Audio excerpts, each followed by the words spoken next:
So that's the new stable coin. But the next piece in delivering on the promise of blockchain, which is democratized access to high quality financial services for the world, we're finally ready for that. And so that's my company called WeFi. So that's wefi.co.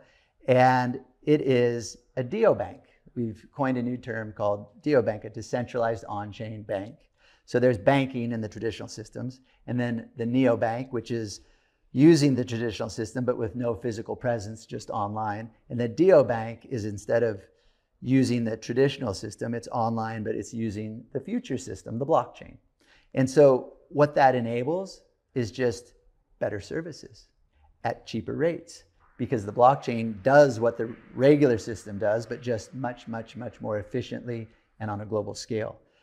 And so we've packaged and simplified the complexities of utilizing blockchain-based wallets and making investments in DeFi and different things like that. We've really created a very simple and friendly user interface and beautiful brand around it called WeFi. So people can then just get higher quality services. So the first product is a card, and then it'll be lending, and then it'll be actually earning high yield on your savings account, above 10%, and then access to DeFi investments, all through this user interface. And has that launched yet? That's launched. Okay. Yeah. And the beauty of WeFi is we're also putting the community first, and WeFi is truly delivering on the promise of Web3, which is ensuring the community is the one that gets rewarded for participation. So there's a token. So we have an ITO, which is an initial technology offering, and people can buy into that, which mines WeFi tokens, which power the network and provide all the rewards.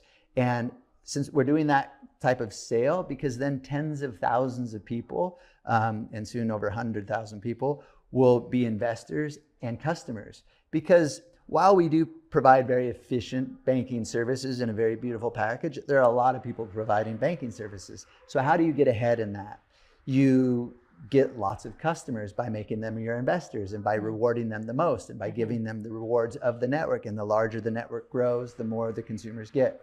So that's the approach we're taking with WeFi, and really focused on the countries that do need it most. And so very excited about that rollout, going to Bangkok the end of this week, actually, for a big event there, and really proud to see that one come to market also. Right, and you said the countries that need it the most, so like Bangkok, or is that one of the ones that, you know? Yeah, lots of Asian countries, and where there's large populations that are underserved by the banking system, which it's a global problem, that's for sure. Right. We are focused right now in Asia, but it's rolling out in a lot of different countries. Right, yeah, maybe we'll see it in the United States at some point.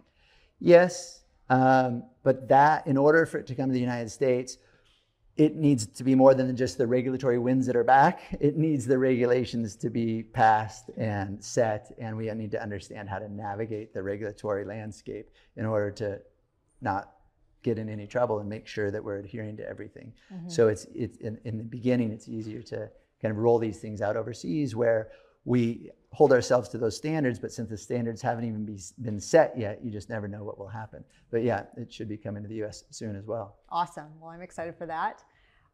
So in terms of stable coins and innovation, or just things that you're excited about moving forward, what do you want our listeners to know about, besides the projects that you're now doing? Yeah, I know. Thanks for letting me share about that. Yeah. Look, I'll tell you, for the user, the future is bright. And so AI, massive impact on everything. And to me, AI is going to have a significant impact on the blockchain and our ecosystem and how people interact with the ecosystem. Most importantly, people are going to stop asking, what chain is it on, or which stablecoin are you going to use, or, you know, how do I best send the money here or there? They're not going to care anymore, because they're going to ask their AI, or I should say, tell their AI, tell their wallet. It won't even be their AI. They're literally going to talk to their wallet and say, do this, like send $10 to my friend in Japan. Send it in the fastest, cheapest way. They're not going to care which stable coins used or which networks used or anything else. People are going to finally start focusing on getting done what they want done versus how to get it done. So what do people want done? They want to make payments. They want to make investments. They want to be involved in different communities.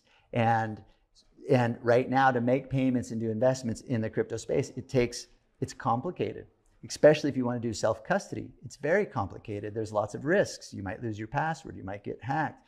And so and since it's so complicated, the best user interface isn't going to mask that complication. The only way to solve like this interface moment for blockchain where the masses can participate is through AI. And that's coming soon, and it's probably coming faster than we think.